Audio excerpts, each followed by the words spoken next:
Sex slave meaning?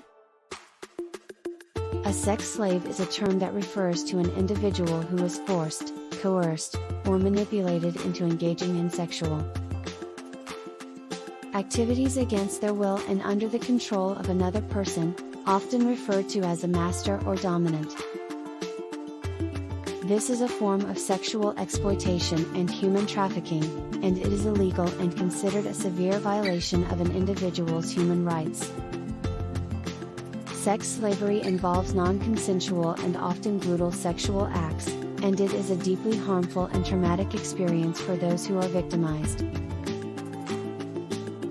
It is essential to recognize that sex slavery is a crime, and those involved in it, including perpetrators and those who profit from it, can face severe legal consequences.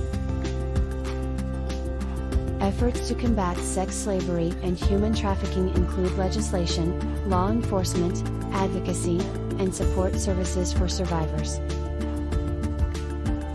Raising awareness and promoting education about these issues is also crucial to prevent and address such forms of exploitation.